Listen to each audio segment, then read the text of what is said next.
Welcome back to Redheads, still your number one West Coast-based, Liverpool-focused footy podcast on the internet. Harder to say week by week, but we're sticking to it. I am your host, James Morris, here with you on a hot Wednesday night in Southern California, and I'm joined, as always, with my good mate, with my fellow Redhead, with my Dune 3 trailer watcher, Ian Locke. Ian, how you feeling? That's what I like to hear. This is a can opening of I don't know what I was going to say, actually. Well, yeah, we can a victory can opening. A little victory can. How's that taste? Quite good. Pretty good. heady. These, real quick, we had an Oscars party on Sunday, and our mutual friend Caleb brought over some sour beers, so I'm cracking one open in honor of this victory into the next round of the Champions League. I love a good sour beer. I love Caleb as well. Shout out to F is for Movies if you're feeling like getting a little bit of a movie fix on YouTube. His channel is wonderful. We've actually we've guested on that channel, so check out our video. We do another one. A soccer movie ranking, and I think that it was a goal, as we like to say on this pod. I would here. say hat trick. That ep was a hat trick. Yeah, that's right. Speaking of hat tricks, go ahead. Yes. No, I was gonna say, what's up? How's it going? You know, I'm feeling a lot better than I was feeling on Sunday afternoon. Sunday was a pretty dark morning. Monday and Tuesday, equally as stormy. The weather didn't seem like it was going to clear anytime soon. Talks about the manager, talks about the pathetic performance, boos at the full-time whistle at Anfield, and then all of a sudden, you know, the sun breaks through a cloud. We're talking about Galatasaray, 4-0 trouncing. It was the first time in a long time it was just fun to watch. I guess you could maybe count the Wolves FA Cup game in that list. This had like some serious stakes to it. That's right. This was basically the season, I would say. Yeah. And the season continues. But before we get into it, we're going to motor through Spurs because it did happen. And I think it'll inform a bit of our discussion at the end on the manager. Yeah. So let's get started. Look, Sunday morning from our perspective, Liverpool hosted 2026 worst team of the year candidate, Tottenham Hotspur. We're 3 months in and they still have yet to win a game. That's right. They haven't won. Well, they had not won in 11. They've still yet to win in 12, but they managed to get a 1-1 draw with the most predictable Richarlison 90th minute goal equalizer that anyone's ever seen. I think half of Anfield was ready for that goal to go in at 60 minutes. It seemed like that. I mean, let's backpedal really quick. I think previewing this game on the last episode, James, I know I was not feeling very confident. I don't think you were either. And it's kind of crazy how it just played out in that, in the sense that Liverpool were just extremely tepid and timid throughout the whole game. But yeah, you saw this coming from miles away. This result, from Arrakis. From Arrakis. Yep, you could absolutely see it. Before we get into a short rundown of the performance, which is to say bad.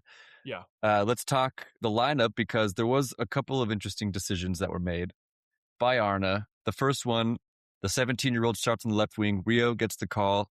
Which a lot of people were clamoring for and were excited, like genuinely excited for good reason. And he was exciting. He was really the only exciting part of this game. He loves a step over, our guy Rio. He dances on the grass. And his performance was pretty good. The other thing that I thought was interesting is Frimpong starts, but he doesn't start at right back. He starts at right wing. Mo rides the bench, which surprised me, and Dom started at right back, which I'm sick of seeing, to be totally honest. Let's play defenders in defense. Anything that stuck out to you with the lineup? I mean, Gakpo playing up top again, doing a somewhat admirable job. I think he was fine. Yeah, I think he is actually not that bad of an option. I know we said this before, but playing through the middle, he's able to use his size, and he's like kind of a little bit on the faster. He does have his pace too that he's able to utilize more. I just feel like when he's on the left, he kind of is just put into his box. You know, he has his little bag of tricks that he continues to use over and over again. His bag of trick. Sorry, excuse me, singular trick. Yeah.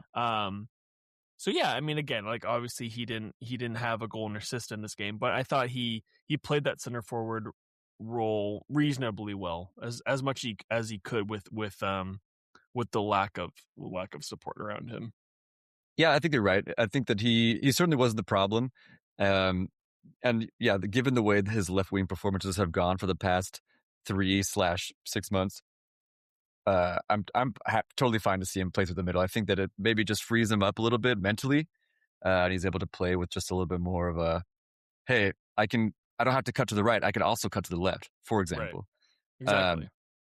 Yeah, the first half plays out pretty dully, not really surprising until the man of the hour, Dominic Szoboszlai, he gets this free kick in the 18th minute. The 18th minute. Yeah, that's right. It was pretty early. He is on fire this season. He's playing so well, player of the season. But I'm going to say should have been saved. Not a great free kick. I mean, yeah, I think it was definitely the Vicario, the Tottenham keeper. Again, what a week for Tottenham keepers. You have Kinski just really blowing at the Champions League. And then you have Vicario, who doesn't really, I mean, does he get a palm to it? He gets it's not like a full palm. It's not in the top corner. It's like it seems pretty savable, but I assume that there was just way too much power on it. That you just couldn't parry it away. I mean, look, this is now like goal given territory in terms of just like Szoboszlai being on these free kicks. Like they're more of a guarantee than a solid penalty, which we'll get into later. But sadly, yes. But yeah, I mean, it's just crazy how he's just been consistently our savior this season, and we keep letting him down. I mean, to be fair, he did let himself down later in this game, but he really is stepping up to the plate in these situations. Yeah, I mean, you're right. I think that's 4 direct free kicks scored in the league, which is a record for a Liverpool player. Right. The record for the Premier League overall is 5. He's got Beckham. Plenty of time to tie that up. I think it's Beckham and Ward-Prowse. James Ward-Prowse is the other guy? I don't think so. James I think it's Madison? 2 guys from the early 2000s. But okay, well, don't correct me on live podcast. Sorry, we can edit that out. Yeah, but yeah, I mean, look, he is just phenomenal as a player. I think that he's really thriving being a little bit deeper. I mean, obviously he started at right back on Sunday, but even when he's not at right back, he's still deeper than Wirtz. He's got just more of an 8 than a 10 role. And I think with that extra space in front of him, it's just, it plays to all of his strengths. Absolutely. I couldn't agree more. But this is the thing where it's like, we get the goal and then we don't really do anything to kind of put your throat on the opposing team with like, and Tottenham are throat to throat. They're a wounded animal. We knew this going to the game. But it just did not seem, and it's hard just to not compare the 2 games, Tottenham and Galatasaray. But just the difference, man, like it just seemed like we were just so like scared to maybe like get countered on. So there was no incisive passes. There was just basically no risk taking in this first half. Oh yeah, 0 risk. And it's very infuriating to watch. I mean, you have a player like Rio who, like in the Wolves game, they did make it a point to like find him in space, and they would send the ball over to him, and like you said, he would do step overs, but his cross would get blocked or a pass wouldn't go straight to feet. It was like all these little things that were kind of like, it made the first half just almost like we're making more hard work out of it than we had to. And we were just leaving the door open for what would eventually happen. But there's moments where, Richarlison had a few headers in that first half that could have gone in if they were just more on target, or if he had a better angle on the header. But there were just moments where we were just letting the door open for Spurs to score. And it was just like not really despite being that 1 goal up, we have not been defensively solid to make anyone confident that it'll stay that way. Yeah, we can't, force the issue and create chances from open play. Like as said, the goal comes from a free kick. So we can't play on our own terms. And if we want to suffer and shut up shop, we can't do that either. I mean, Richarlison has those 2 headers at the end of the first half. So much so that I would say that they had the better chances. Spurs had the better chances of the first half. Yeah, because besides the goal, I think there was just that one Gakpo shot too that got saved from Vicario. Other than that, I can't really, for the life of me, think of anything. And this is the problem too with like, again, I just don't know. This is where I have a hard time, deciding if it's the players in the field that are just ruining my life or it's the coach telling the players what to do in order to ruin my life. Like Wirtz is like, I really thought at this point he would really show up in these types of games, like really just grab it by the throat and just do his own thing. Like you would see him play for Leverkusen. He would take shots. He would be the man in the middle, and he would kind of just take a hold of these games. And he just has not been doing that at all. And I'm assuming it has to be like a tactical thing.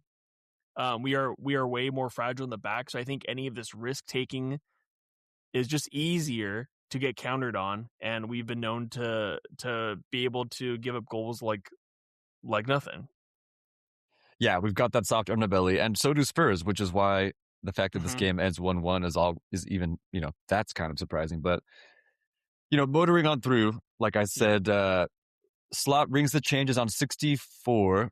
So, pretty early. And like I said, Mo was on the bench. Ekitike, as you called out, was on the bench. And Curtis Jones comes on. So he rings the changes, but, in theory, the side should be much stronger, bringing on Mo, Hugo, and Curtis. They're positive changes, without a doubt. Right. And the result is not a positive change.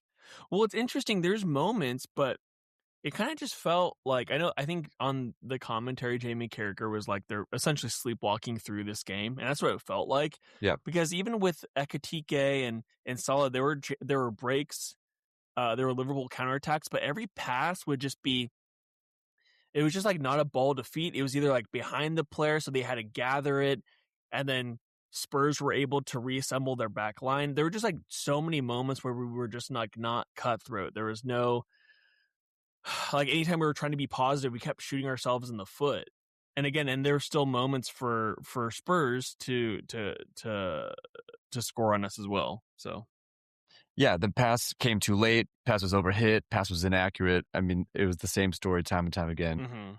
All game until, and this I thought was interesting too, in the 83rd minute. So Konate didn't start. I don't know if we said that in the beginning, but in the 83rd minute, Slot makes the change to bring off Cody and bring on Trey Neone, the 18-year-old who I think has a cumulative, career minutes played, less than 90 minutes played in his Premier League career. That's what I'm trying to say. Point being, he's not the person that you bring on. He's not Endo that you bring on to see out a game. And and it's the game is still in the balance. Like there's no reason it's 1-0. You should not be putting a kid at this point into this atmosphere. But I mean, like, I guess what else he was supposed to do, I don't know. Like maybe just not make that sub. Not even hindsight for me. What I wanted to see at the time was, I wanted to see Konate come on, Joe Gomez go to right back, McAllister comes off instead of Cody. Maybe Cody needed the rest. You could still bring off Cody, I suppose, and then Szoboszlai goes into the middle. To me, that just, I can't see a reason why that's not what happened, to be honest.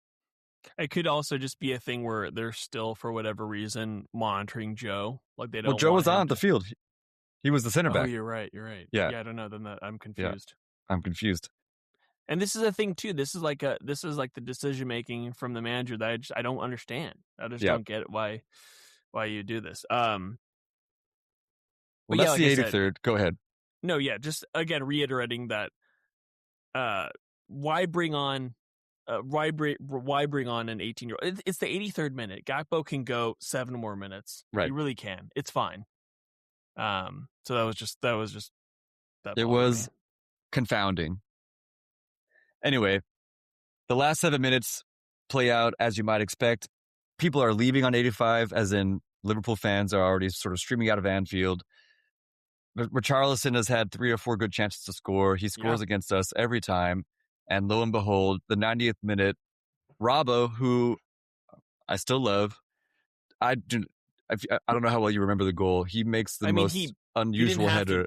He heads it to Archie Gray, who's basically running into space.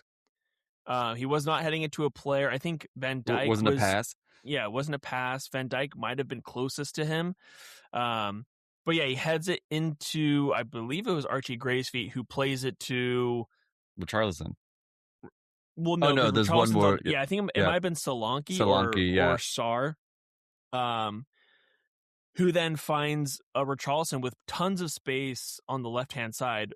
Szoboszlai, who is still the right back at this point, nowhere near Richarlison, and he basically he has a free shot and goal and he scores. And it's 89th minute. Saw it coming again. Another late goal conceded by Liverpool, and it was extremely frustrating but predictable. Frustrating, predictable, and then one last little cherry on top. About the 93rd minute, I think we counter 4-on-2. Yeah, you thought it. Oh man, yes. We counter 4-on-2. Ekitike carries the ball 40 yards. He's got Mo and is it either way, he's got two players to his right, Mo and I think Dom. Wirtz and Mo, yeah. Yeah, and then on his left he's got Chiesa. He delays. Then he plays a horrible pass to Freddie Church. The decision making from this team in these moments is like we are no longer blessed with Firmino, Mo in his prime, and Mane, who just seemed like would always pick the perfect pass. Like when you would, the quote unquote the red arrows. Yep. Like they would take these teams, like they would punish them for from these moments, and like we again play the ball behind. We'll take too long. And the ball will get tackled from under our feet. It was like these moments, like Ekitike, he's an amazing player. He's our top goal scorer. But in those moments, you can still see the rawness or just like the youth because he takes, like you said, forever to pick out a pass. I think he ends up passing it to Mo, who takes a shot. Passes it to Freddie, to Chiesa. Okay. Yeah. Chiesa actually does really well. It's a terrible pass. Chiesa sort of turns on his heel and flicks it back to Ekitike. Ekitike then Mo is in space. Right? Yeah, he spins and shoots exactly. Shoots straight at the keeper. I think it gets blocked. Yeah. He could have played Mo in at that point. Either way, it doesn't. That's what I mean when I say this game was a tough watch. It was a tough few days, and it was, I think, a really tough few days for the manager. We'll come back to that too. But yeah, I don't have much more I want to say about the Spurs game. We actually got more out of it than I thought we would. Let's move right along. I mean, in terms of like the table, Oh yeah, good call. It doesn't do us that many favors. I mean, it's a point. It's 2 drop points, but we're still in the hunt for. Well, we're in 5th because Chelsea lose. So we are in 5th. That's right. But it would be nicer just to get, just to get that buffer. If we had won, we'd be in 4th. We'd be ahead of Villa. That's right. Yeah. Yeah. But Villa is in a free fall. They're on 51 points. We're on 49 in that 5th place spot that you said. Chelsea's right behind us on 48 points. And then United, I think they might end up clinching that 3rd spot. They're on 54. But, you have teams like Brentford who are breathing down our necks too. They're only 4 points behind the spot. Right. Thankfully, they drew with Wolves. Right. That's a good point. But, it's just one of those things where it is a nightmare situation. Like you said, there's booing at the end. There's people calling for the manager's head. But you look at the table and you're like, this season is so topsy-turvy. Everyone can take points off one another. So it's not the end of the world, but man, this is a really, really poor game. Yeah, I mean, for me, it was a real seed change. I noticed it seemed like it was sort of ambivalent with Slot's position previously. People weren't sure. I mean, there were plenty who were saying Slot out, certainly, but I didn't think that it was an overwhelming majority. And then I think that the conversation kind of changed to when, not if, after this game, which is interesting because now this conversation changes again after today. But I think we'll come to that. And first, let's come to Galatasaray. This was a fun game. Fantastic. 4-0. Go ahead. I mean, it was the true antidote that we needed. Yes. From the weekend. So it's just some context. I say no Galatasaray fans. I think some were able to get into the stadium, but there was no basically away fan section, to my knowledge, for this game. So because they were throwing stuff on the pitch in their last away game. Right. So essentially it was filled with Liverpool fans. The atmosphere seemed terrific, at least on the television broadcast. Yep. And it really showed because I think Liverpool knew, and like we said before, that this season was pretty much on the line at this point. We needed to get through this game. And I would say just the direct contrast from this to Tottenham was just it was like mouth-watering, but also it's one of those things that makes you like, why? Like, what is the off Where has it switch been? that's yeah. But no, I thought Liverpool looked incredible. I mean, they came out of the blocks flying. They were pressing right away, creating chances. Just a great start. I also thought it was interesting. It was really this newly minted 4-2-2-2 formation where Mo is essentially also a striker up top alongside Ekitike. He wasn't as wide on the wing. And then you have a row of two behind him, Szoboszlai and Wirtz. And behind them, you have McAllister and Gravenberch. And so it's a lot more narrow, more compact. Right. You get your width from, I mean, it was a blessing that Frimpong started. From your fullbacks, Yeah. But it's worked. They're in the world's most depressing unbeaten run that we went on between December and January.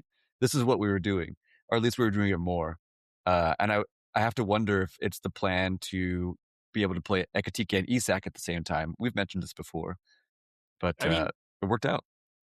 Yeah, I mean, this formation really penned back Galatasaray. I mean, like, look, they did not have that many chances anyway. There were again, comparing this to the Tottenham game, there were not clear-cut chances. Osman got taken out of the game pretty early because I think he fractured his arm. Yeah, they're like down a man for like at least the first half. I would say the majority of the first half. So they were pretty blunt in that respect. So it kind of really was, the onus was on Liverpool to attack. But I thought it was really good because Liverpool were very physical. They put in the tackle, which also really jeered up the crowd too. Really started with Kerkez. Kerkez was just firing into anybody next to him. Yeah, and there was that. And then also anytime Liverpool put a tackle on a Galatasaray player, they would go down really fast and they would stay down. And I think that really also jeered up the crowd too. Certainly Slot. I love every cut to Slot losing his mind. He was very animated, and I feel like I haven't seen him like that in a really long time. Like I think so.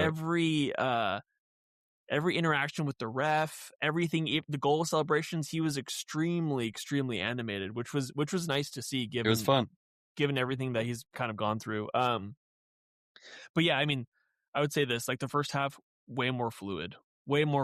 I would say like there was chances were being taken, balls were being threaded. Their passes were going forward instead of side to side. I mean, that was the big deal. Yeah. They were using their overlapping runs because you had Kerkez and Frimpong.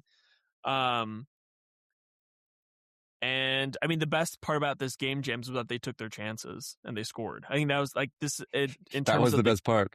In terms of the game in Istanbul, you had those two chances from Wirtz that didn't go in. And there were moments in this game too where I mean, credit to the goalkeeper. The opposing goalkeeper had a great game. But this game ended 4-0. It really could have been like 7 or 8. I mean, 2 more go in, right? Yeah. One gets chalked off as, possibly the worst VAR decision since Diaz's onside goal against Spurs, ironically. But let's talk about this first goal because leading up to it, so we score from a corner, which is what we do these days. Great build-up play to this corner. Yeah, agreed. And I noticed Maka running over to take the corner, which is unusual. And I texted you right away. Maka taking this corner? And it's clearly something that Salah or Dom taking him. Right. Dom takes him from, that's right. It's Salah or Dom, exactly. But clearly they've worked on this in the training ground because he plays it across the floor to Dom waiting right at the edge of the 18-yard box, and Dom just slots it left-footed. It was a beautiful strike. It was a great finish. I can't believe it made it to him. I was surprised too. Yeah. No Galatasaray defender tries to come across and cut it out. No one attacks that ball. And yeah, like you said, Dom has space to take it left-footed, and it's again, man, this guy is our player of the season. It's incredible. And yeah, it's funny because I feel like Maka's so good in the box too. So see him taking that corner. I wonder is it just a range thing? I don't know. I mean, he has a pretty good pass on him, but it was a really well worked corner kick, and it was awesome that we have these little tricks up our sleeve too. Yeah, you love to see it. I mean, the first goal is the hardest. Goals change games. It's a truism of footy. And goals changed this one too. I mean, from that, we were unlucky to get to the half, only up by 1. In fact, I was a little concerned that it was going to be that same old story where we don't take our chances and we get pegged back right at the end. But we have one more big chance in the first half, still coming from Dom. Yeah. Look, he was looking for the contact, but it was a penalty. Well, when you see he it gets back, hacked down. When you see it live, he does like the diving like pose. You know, Right. it looks like he's milking it a little bit. But then he does pull down his sock, and if you like look really closely, you can see like a little bit of blood, like just like the most minor incision on his shin. But yeah, I mean the Shincision. That's right, exactly. But yeah, he made contact with him. It just Yeah. But James, I think I'm done with this. I think I'm done. You think it's the last time we're going to see Mo take a pen? I don't know, because usually, I mean, I've never been comfortable with Mo taking pens, even though he's kind of scored a bunch of them. 8 years and scored 50 of them. Yeah. But just it's the way he winds up to take it. He just never looks confident. And he usually blams it into either corner. But this time he did a weird little Panenka that gets blocked by the goalkeeper's legs. And it was just a bad pen. It was a bad pen. It was a bad pen. And also it was just again the decision making where I'm like, this is just not the time to do it. It's the time to do this. This is like if we're up 6-0. Like this is like you need to score this penalty because the game is still in the balance. At that point, we're tied. Exactly. I mean, we're up on the day, but on aggregate, it's 1-1. Right. Yeah. I mean, you mentioned his confidence, and you not feeling confident. I think that's what we were seeing. He usually hammers it, absolutely hammers it, like you're saying. And this time, I don't think he felt that he could just go for it because he wasn't sure where it was going to go. So he takes a soft one, he kicks it down the middle, and we get burned. Which is funny because he just scores an incredible goal later, that like with range. So it's amazing what confidence will do. Exactly. So yeah, that was just very frustrating. And again, it being on halftime too. And it's one of those things that like with this team, I feel like our confidence is just like on a knife edge. Yeah. So anything that either goes for you or goes against you can teeter that second half. And thankfully that didn't happen because we came out of the blocks again. And again, this is one of those things where I'm like, what is going through these players' minds? Because all the other games when they just come out as if they're walking in treacle. They just need, I guess now they just need to understand that the last 7 league games that we have are just all, I guess, cup finals. But we'll see what happens. We'll see what happens. But as you mentioned, the second half starts. It's a rip-roaring start to the second half, and it's 3 goals in 5 minutes. I mean, one gets chalked off, but let's talk about this Ekitike goal because I think the real story for this one was Mo. It was a beautiful pass that he plays. Great run. McAllister feeds a great ball to him, the through ball through defense. It was a sort of a vintage Liverpool goal in a way that we haven't seen in a while.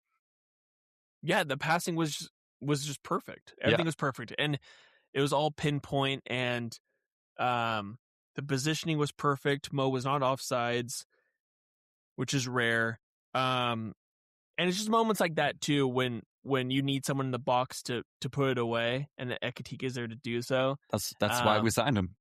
That's why we signed him, and it was refreshing because 51st minute, the game is now in our hands, and it felt like after that goal, it felt like the confidence.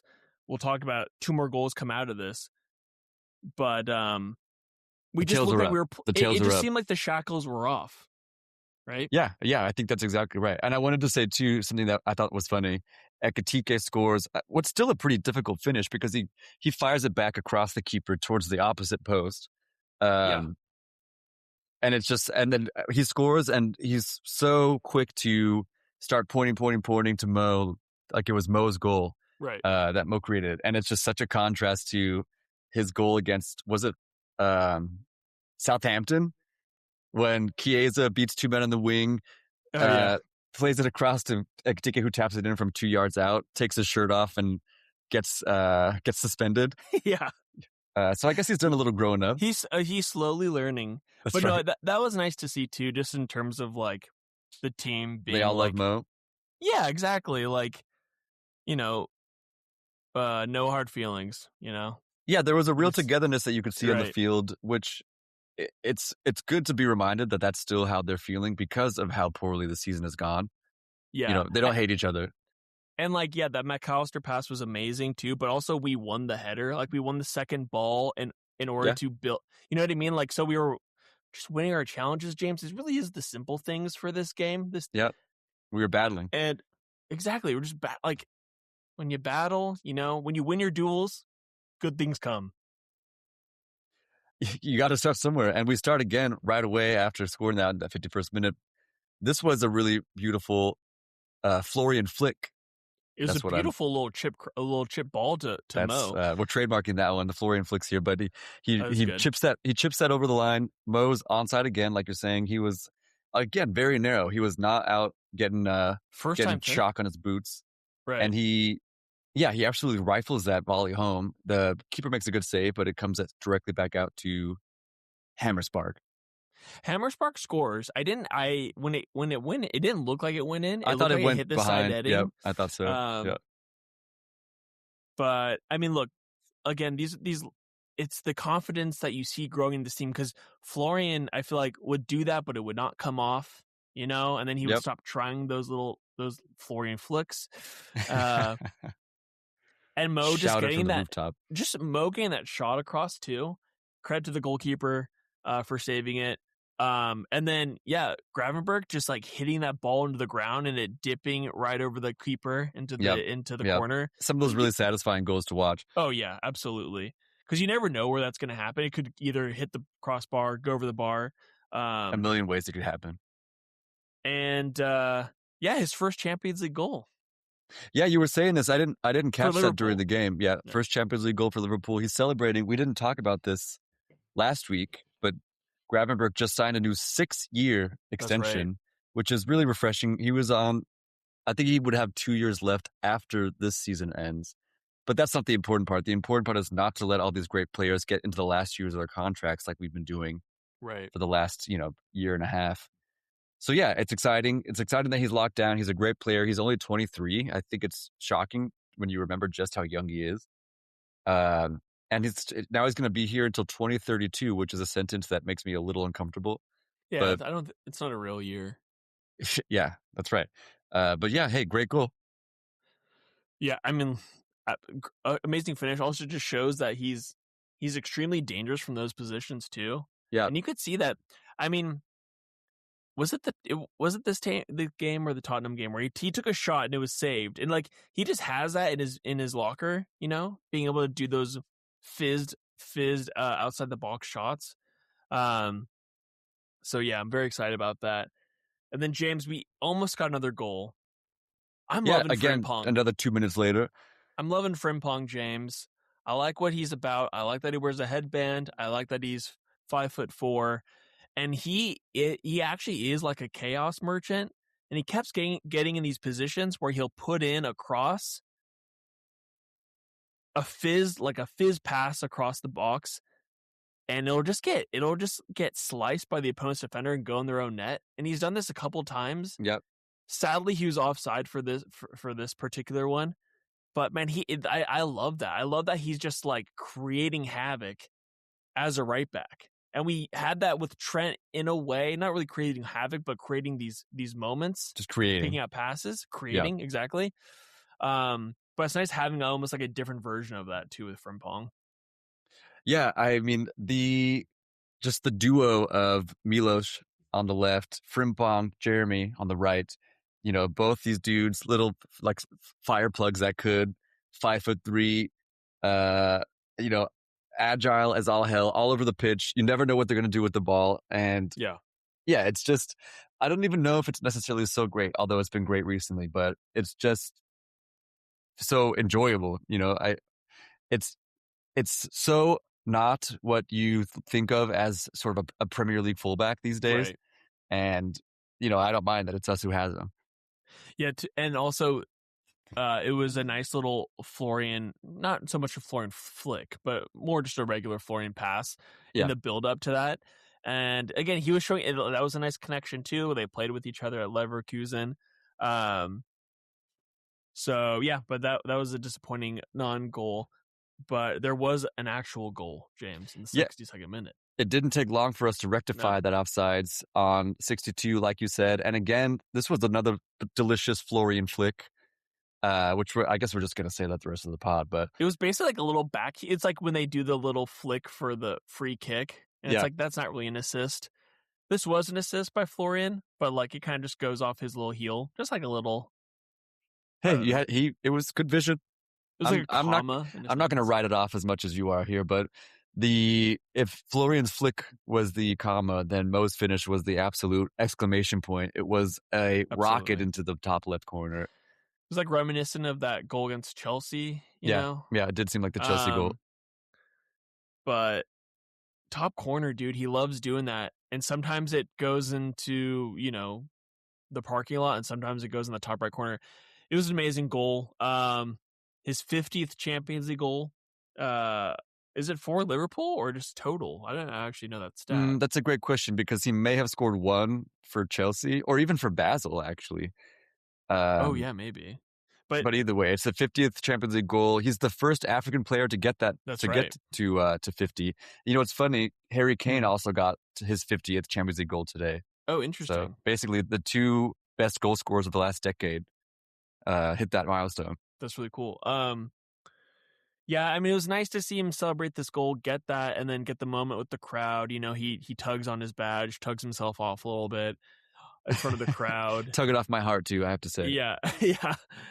So that was a nice moment too, especially after the penalty miss. But yeah, man, it was awesome. It was great.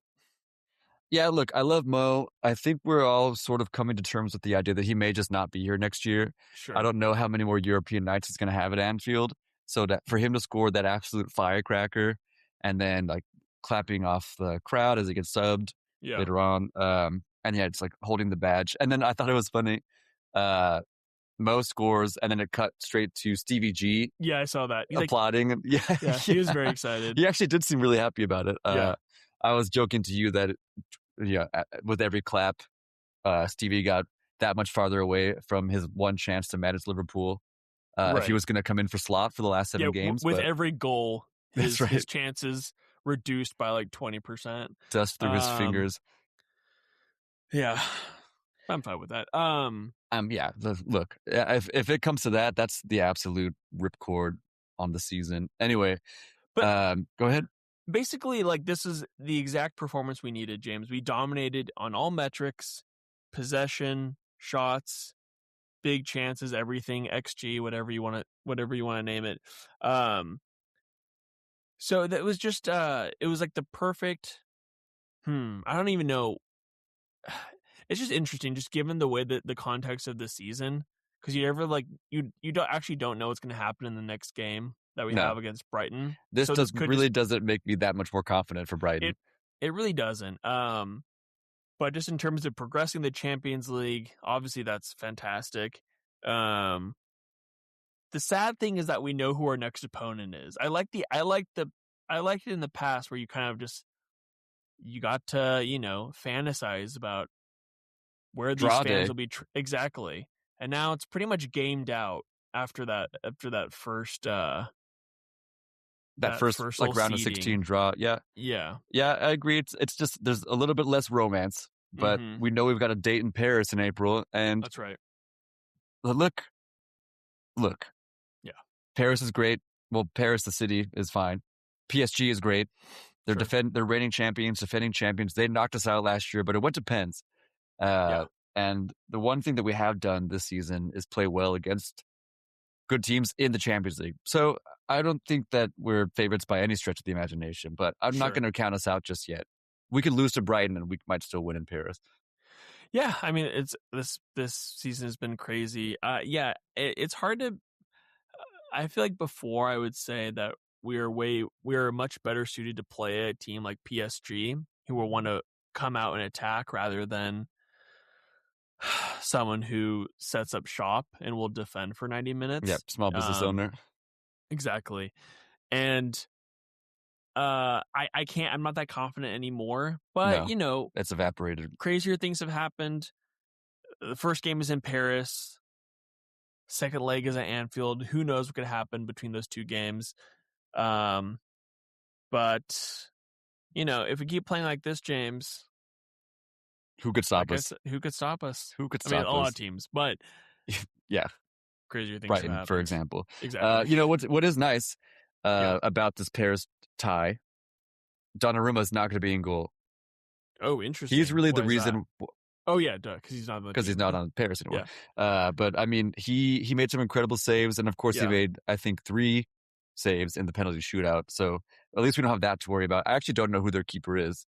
I'm sure he's good. Some guy with a ponytail. Well, maybe it's Karius.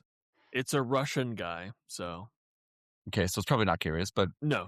I am curious, and I'll find out in a few weeks. I'm not going to look it up because look, I'm not that interested.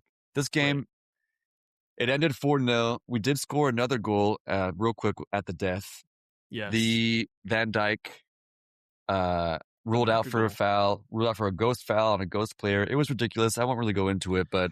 I mean, so that he gets ruled out because he challenged the goalkeeper. When you see the replay, the goalkeeper slaps in the face. He hits him. Van Dijk jumps straight up. The keeper jumps from behind him, punches him in the face, side of the head. And foul gets blown he gets whistled for a foul. It was ridiculous, but I'm gonna chalk it up to the ref deciding it's 4-0. It's the 90th minute. Yeah, I'm just I feel for these, but I mean, I can't imagine how I would be feeling if we needed that goal. Right. Real quick, James, what happened to Noah Lang? Oh yeah, I'm happy and sad that you brought that up. This guy, he's playing on the left wing. He's, running pretty fast. He goes past the touchline. Runs into the advertising board. Runs into the advertising boards behind the goal. It looks like sort of a nothing incident because he's actually slowed down a lot by the time he gets there. But he puts his hand down and then just comes up, just clutching his thumb. He raises it to the sky. And you could see him screaming in pain. And you could see fans behind the ad board pointing and reacting. Right. Yeah. And then I think Van Dijk and a few others were waving on the medical team. But he looked in pain. You could see a close up, or not close up, but a different angle, and you could see blood was coming down his hand. So either he broke his thumb or something came off, something like that. And then they ended up trying to. He was on the ground for a long time. Yeah. And the medical staff tried to get him up, and he looked like he was about to faint. He looked like his tears were running down his face. He looked in so much pain. So I want to know what happened. I got a little morbid curiosity myself. But him and then Osimhen, who it seemed like I said in the first half, kind of a nothing challenge against Konate. He had his arm wrapped, but I think he might have fractured his arm. So it was just a pretty bad night for Galatasaray. That was the scuttlebutt. Yeah. Yeah. Yeah, I mean, look, we broke their hearts, we broke their arms, we sliced off their thumbs. Yes. It was the vengeance that I needed after losing twice in Turkey this year. Truly. Which was tough to take, but... Welcome to heck. Welcome to heck, hey. Anfield for short. Anyway, That's really as much as I wanted to bring about this game, because I think it's going to inform this next conversation that I want to have, which is, does Slot finish the season? Where is your head at with Arna's tenure right now? I'm emotionally exhausted with this, James, a little bit. Does he? Well, you got to talk about it. I'm making you. To answer that question, I think he will stay. I think if he lost this game, I think there would be precedent just to be just rip off the Band-Aid, just do it. That doesn't mean maybe getting a Xabi Alonso, but maybe a caretaker in the form of Steven Gerrard might make sense. I don't know. Now, I don't know. I think he was gonna stay regardless, even if results got pretty bad. But now, it really depends on the top 4 and this Champions League run, because games like this, it's confusing because you are just where did this come from? Why have we not been doing this entire season? Right? Can we be this team again? And is this possible? Exactly. And can you just amount this to the amount of players we have injured? So we didn't have the right players to play it a system in this nature. Like you said, having Isak and Ekitike up top together. Well, Isak has had his leg broken, and he's not going to be back probably for a few more weeks or so. So it's just hard. I don't know. I mean, the morale around this team has been like so in the dumps, especially after Sunday. Long story short, I think he's going to stay until the end of the season. I don't see why you would cut him loose at this point.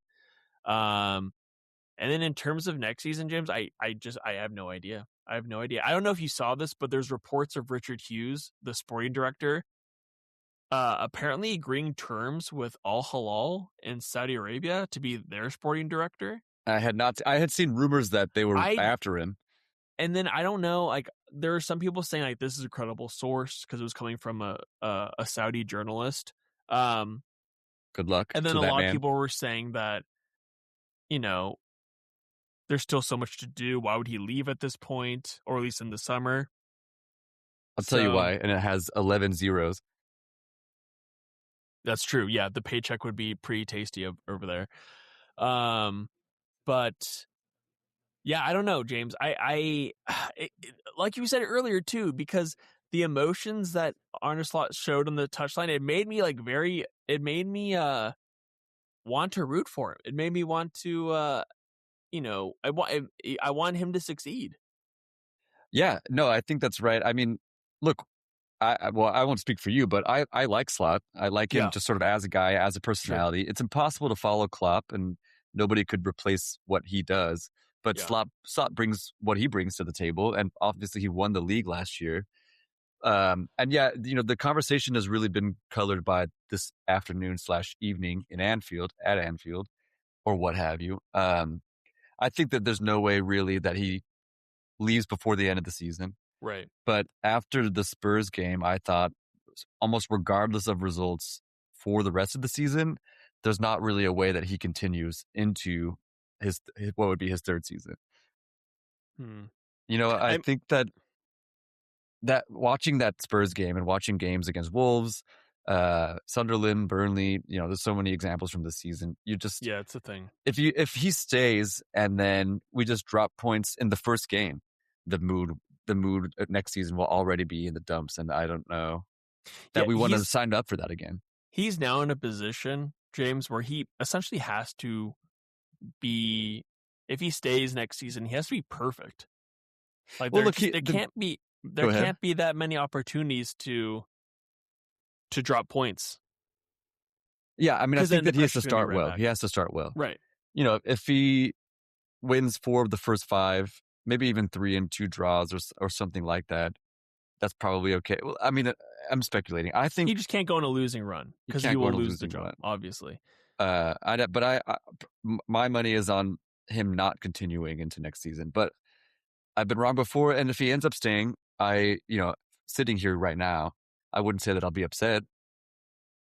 Yeah, I don't know. I mean, I know the proposed next person line would be Xabi Alonso, but I've been reading a lot of stuff of people being like, if he does get hired, don't expect much different, but it's not like he's not a fully attacking manager. Like, he's a little bit more like his teams are a lot more mannered in his approach. Yeah, exactly. So it's like I think people would want him just to get that good feeling back because he's an ex-Liverpool player and he's very handsome and he's got a good tenure. I mean, he did incredible things with Leverkusen. Absolutely. So, but I don't know. It's like kind of like a grass. The grass is always greener, never greener. I don't know the saying. Anyway. Yeah, there's definitely a saying about grass. Yeah. At this point, I don't know. It's weird to feel this like emotionally connected over a season or over a manager who is like really just made me upset so many times, because it's not like Klopp where like he had a bad season, but he's just so gregarious and he's just so like he takes the team on his back. Like, he always takes full responsibility for everything that you're just like, no, man, it's not you. Whereas like Slot, sometimes he'll throw his players under the bus a little bit. Or well, after Spurs, I don't know if you saw these comments. He said, no. I think the boos were directed at the players, which I think was just, at the very least, in poor taste. Yeah, not true at all. Right. And it's I don't know. Yeah, I don't know. I don't know. I don't I know. don't know. I don't know. But what I do know is we play Burnley on Saturday, Brighton. and we played Brighton on Saturday. Thank you for that save. You're a great keeper and a great friend. But because of daylight savings, it's not at 4:30. It's actually at 5:30 this Oh, morning, thank and so God. we can sleep in. Yeah. I don't know what's going to happen with Slot, but I do know that, for example, Ekatike will start. You want to pick me the rest of the lineup?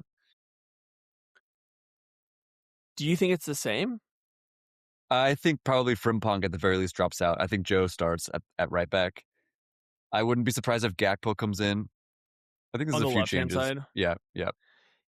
Yeah, that makes the most sense. I think this game is on Saturday, so it's in Yeah. 3 days. Yep. Just play Kirkez again, at this point. Like, I don't see any reason to put back Robertson in. Sabazlai, do you think through the middle in the I do, 10 yeah. and okay. Yeah. Where does Wirtz play then? Oh, sorry. You mean like through the 10? I just mean Sabazlai will be a midfielder. Joe Gomez will be a right back. Okay. Verts will be in the midfield too. That's what I think. Yeah. Um yeah, I mean, also Salah came off too. Do you see that? He like subbed himself off. Yeah, that was a little So I don't know. concerning. So I don't know what that's about. I mean, he's kind of like our Iron Man. He never really gets Does injured. that? So that'll throw kind of a spanner in the works too. Because if he's injured, maybe you play Ngamoa on that side, or maybe you play Frimpong on as like your pseudo right winger. Who knows? I mean, we've done it before. That's right. If we want to try to do the same sort of 4-2-2-2 situation, you could play Gakpo up there with Ekatike. That's true. Yeah, I don't I think wouldn't mind that. I wouldn't hate that. No, two tall guys. And he's fresh. At work. I mean, he's fresh, but he's got fresh legs. Yeah, I mean, I don't know, man. Brighton are, they're always a team that scares me. We've had some pretty bad results against them. Yeah. I mean, they have 3 wins and 5, but they're like kind of they're like in 12th. They're in 12th. Yeah. Yeah. So they're in no relegation scrap or anything, but they're kind of like in that weird middle table limbo.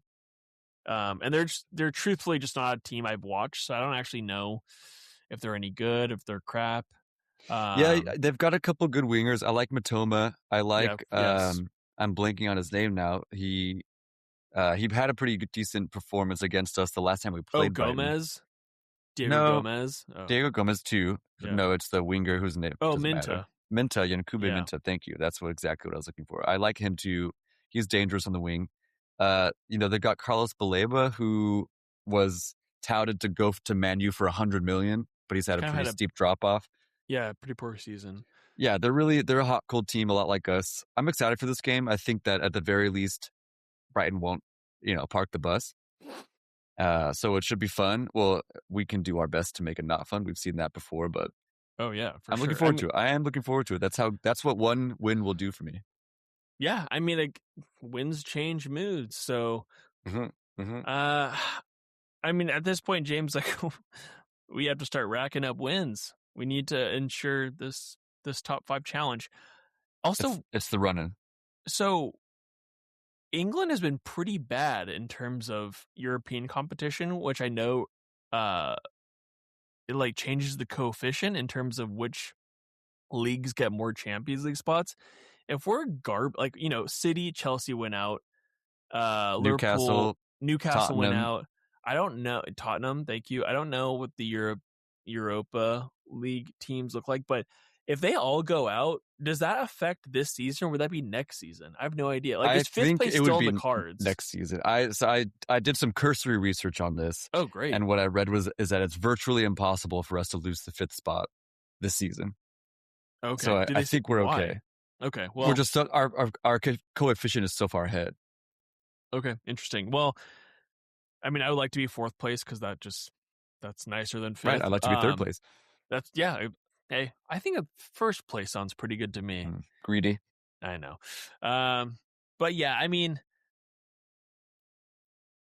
I think we win, James. I think we win. I think our tails are up, baby. And I think that we just feel a little bit better and a little bit better, a little bit better, and then it's June. And after this game is the international break. No, that's right. Good call. So, guys, just throw it out on the field. It's an away game. Just take it to them. And then your prize when you get back is Manchester City and the FA Cup away. Yummy. And also, hey, whisper it, but I wouldn't be shocked if after the international break, maybe Isak is on the bench. I think so, James. I saw him running. I saw pictures of him running. That was the most exciting thing about this Champions League victory is that this gets closer to having Isak play in the final for this game. Isak score in Paris. Oh, injected into my veins. Come on. It's written in the stars. I read that book and it said another thing that I think is interesting. It said something about where people should listen to the rest of our podcast, Ian. How do we keep getting to an hour? We got a lot to talk about. James, I've been getting the stream a lot too. And, if someone wants to hear this podcast, check it out. They call them podcatchers. Yep, love that phrase. Apple Podcasts, Spotify, bam, Pocket Casts, whoop, Sound Burp. But if you want to, check us out in a different format, there's YouTube episodes on YouTube, and check this out. We have clips on YouTube. Oh, man. And we're getting close to shorts weather, James. We got shorts on YouTube. I'm in shorts. It's short season. I'm in shorts right now. If you want to interact with us through social media, we have an Instagram page, Redheads Podcast. DM us, ask us questions. We'd love to ask questions. That'd be great. I think that's it, James. I think that's everything. Yeah, you covered it. That was actually perfect. Good. Yeah. Whew. I'm really impressed. Me too. I'm impressed with the Reds. I'm impressed with the Redheads. I'm impressed with this episode. And there's one thing left to say. 3, 2, 1. Peace.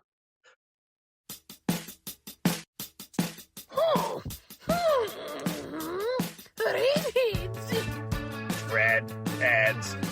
Redheads. Redheads. So sick. So sick. Redheads.